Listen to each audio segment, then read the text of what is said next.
আজকের গল্পের আসরে তোমাদের জন্য থাকছে জসিমউদ্দিনের হাসির গল্প নাপিত ডাক্তার।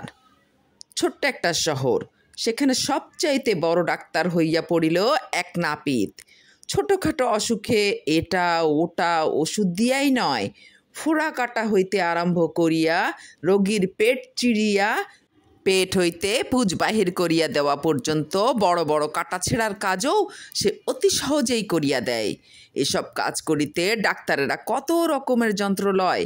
ছুরি কাঁচি ভালো মতো গরম পানিতে সিদ্ধ করিয়া পানিতে ভালোভাবে হাত পরিষ্কার করিয়া কত সাবধান হইয়া তাহারা রোগীর গায়ে অস্ত্র ধরে। নাপিত কিন্তু এসবের ধার ধারে না। সে হাতের তালুতে তাহার খুর আর নরুন ভালো মতো ঘষিয়া খসাখস বড় বড় কাটা ছেঁড়ার কাজ করিয়া যায়।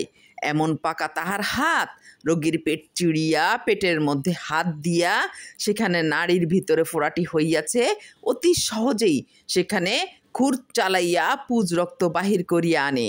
তারপর সাধারণ সুই সুতা দিয়া ক্ষত স্থান সেলাই করিয়া আর একটু হলুদ গুঁড়া মাখাইয়া দেয়, ক্ষত স্থান সারিয়া যায়। চোখের পলক ফেলিতে না ফেলিতে সে বড় বড় কাটা ছেঁড়ার কাজ করিয়া ফেলে। কাহারও ফোড়া হইয়াছে, বেদনায় চিৎকার করিতেছে, দেখি দেখি বলিয়া নাপিত সেখানে তার খুর চালাইয়া দিয়া পুজ রক্ত বাহির করিয়া আনে। রোগী আরাম পাইয়া আনন্দের হাসি হাসে। গলায় মাছের কাটা ফুটিয়াছে, দুষ্টু ছেলে খেলিতে খেলিতে মার্বেলগুলি কানের মধ্যে ঢুকাইয়া দিয়াছে, আর খুলিতে পারে না। নাপিত নরুনের আগা দিয়া গলার ভিতর হইতে মাছের কাটা বাহির করিয়া আনে, কানের ভিতরে নরুনের আগা ঢুকাইয়া দিয়া মার্বেল বাহির করিয়া আনে। শুধু কি তাই, পিঠে ফোড়া হইলে তাকে বলে কার্বঙ্কল। বড় বড় ডাক্তার সেটা কাটিতে হিমশিম খাইয়া যায়। চোখের পলক ফেলিতে ফেলিতে নাপিত সেখানে খুর চালাইয়া দেয়। এসব কাটাকুটিতে সব রোগী কি ভালো হয়?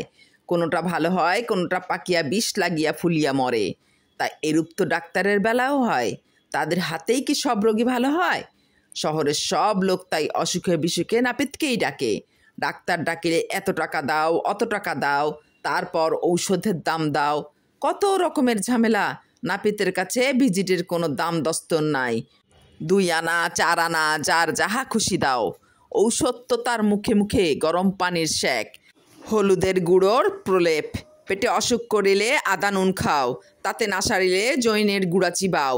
জ্বর হইলে তুলসীর পাতা, নিউমোনিয়া হইলে আকনের পাতার সেক। এসব ঔষধ বনে জঙ্গলে পথে ঘাটে যেখানে সেখানে মেলে। তাই সকলেই নাপিতকে দিয়া চিকিৎসা করায়। শহরের আর সব পাশ করা ডাক্তারেরা রোগীর অভাবে ভাতে মরে। নাপিতের মেয়ে ছেলে দুধে ভাতে খাইয়া নাদুস নুদুস। একদিন সব ডাক্তার একত্রিত হইয়া ভাবিতে বসিল, কি করিয়া তাদের পসার ফিরিয়া আনা যায়। এক ডাক্তার বলে, দেখো ভাই, আগে আমার বাড়িতে রোজ সকালে শত শত রোগী আসিয়া গড়াগড়ি দিত। টাকা পয়সা তো দিতই, সেই সঙ্গে রোগ সারিলে কলাটা মূলাটা যে দিনের যে তাও দিয়া যাইত। এই যে আমের মৌসুম, আমার ছেলেমেয়েরা একটা আমও মুখে দিয়া দেখিল না। আর নাপিতের বাড়ি দেখো গিয়ে। আর এক ডাক্তার বলে, আরে ভাই, ছাড়িয়া দাও তোমার আম খাওয়া। রোগীপত্তর আসে না, টাকা পয়সার অভাবে এবার ভাবিয়াছি ঔষধ মাপার পালাপাথর আর বুক দেখার স্টেথিস্কোপটা বেচিয়া ফেলিব। অপর ডাক্তার উঠিয়া বলে, তুমি তো এখনও বেচো নাই। এই দুর্দিনের বাজারে চাউলের যা দাম, ডাক্তারি যন্ত্রপাতি তো কবেই বেচিয়া খাইয়াছি। এবার মাথার ওপরে টিনের চালা কয়খানা আছে, তাও বেচিবার লক্ষ্য জিতেছি। ও পাশের ডাক্তার বলে, ভায়া হে, এসব দুঃখের কথা আর বলিয়া কি হইবে?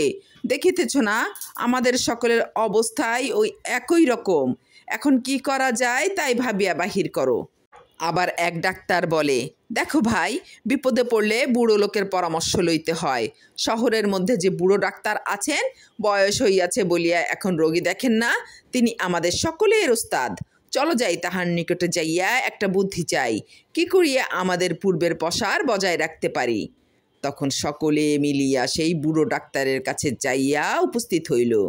বুড়ো ডাক্তার আগা গোড়া সমস্ত শুনিয়া বলিলেন, তোমরা কেহ সেই নাপিতকে আমার নিকট ডাকিয়ে আনো।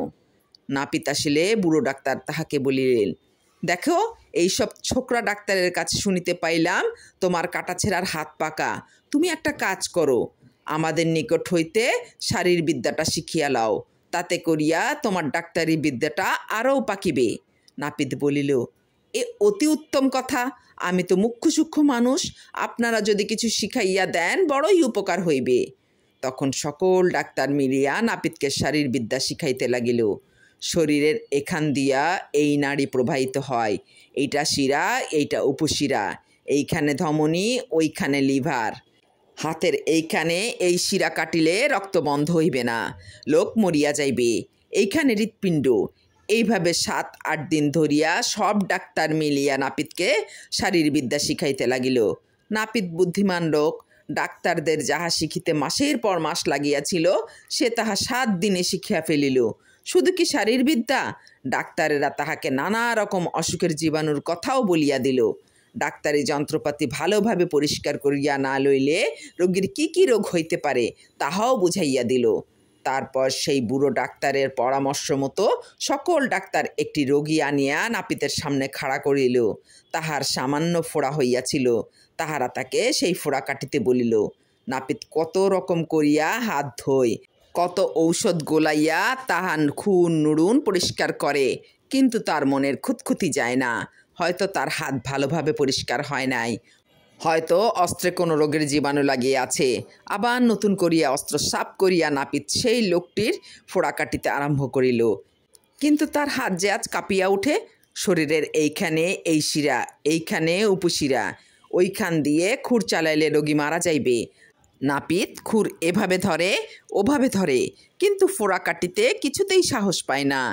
এতদিন অজানাতে রোগীর গায়ের যেখানে সেখানে খুর চালাইয়াছে, কিন্তু সমস্ত জানিয়া শুনিয়া সে আজ রোগীর গায়ে খুর চালাইতে সাহস পায় না। ভয়ে তাহার হাত হইতে অস্ত্র খসিয়া পড়িয়া গেল। নাপিত আর তাহার খুর চালাইতে পারিল না। সেই হইতে নাপিতের পসার বন্ধ হইল। লোকেরা আবার ডাক্তার ডাকিতে আরম্ভ করিল।